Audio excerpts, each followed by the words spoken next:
running. The Javanese had remained faithful to their old tram for 85 years, and it had long outlived a more modern electric version installed in the 20s.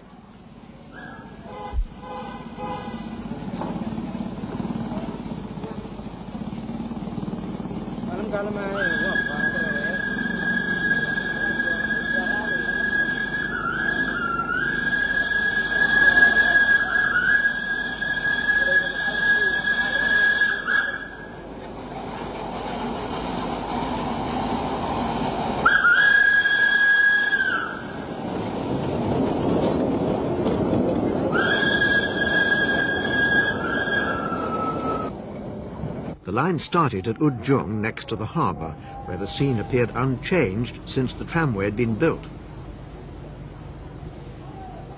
Compared to the schooners moored alongside, the 19th century tram could still pretend to be in the vanguard of progress.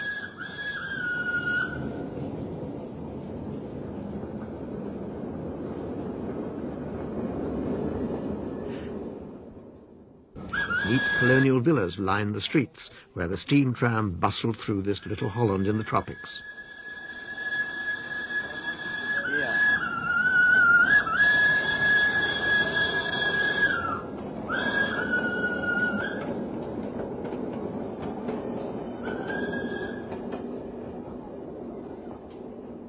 Soerabaia had become the last city in the world to be served by a steam tram.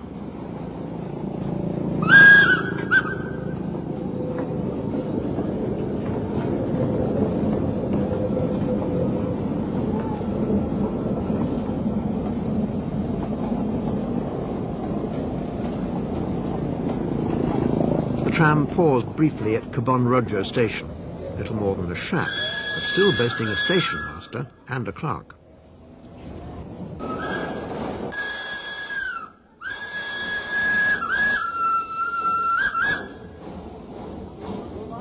The tram was mainly used by market stallholders from the island of Madura, who would have found it difficult to transport their wares by bus.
The steam tram depot at Wonokromo dated from 1913 and housed the last two survivors. As we filmed number 1240 being loaded up with wood for its next trip, we were unaware of the local children monopolizing our microphone, a case of better heard than seen. Hello? Hello? Hello? Hello? Hello? Hello? Hello?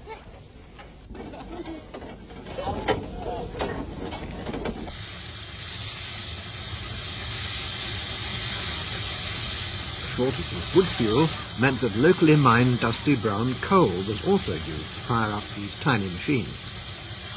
As with the rest of Java's locomotives, the Dutch built a few prototype tram engines themselves, but then had the series production built elsewhere, this time in Britain, at the Bayer Peacock Works in Manchester. Conveniently for the locomotive historian, one example of each remained to the end.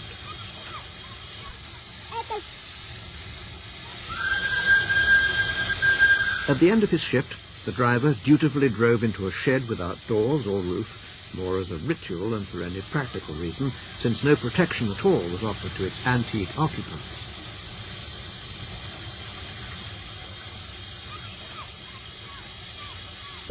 The garish blue paint and modern advertising did little to conceal the fact that engine and coaches together formed a perfect period train from the turn of the century.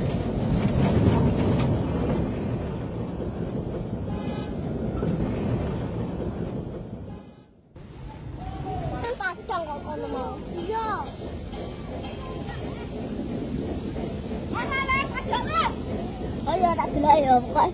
Oh, wes. Wes. Hindi.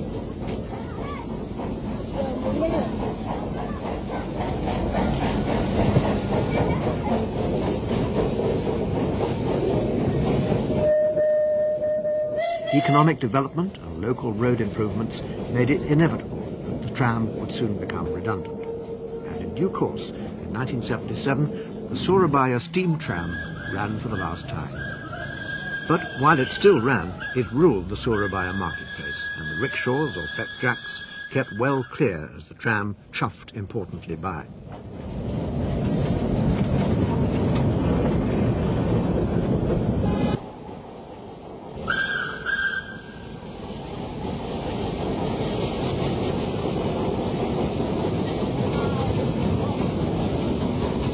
The tram still had priority and faced the traffic head-on down a one-way street just to make the point.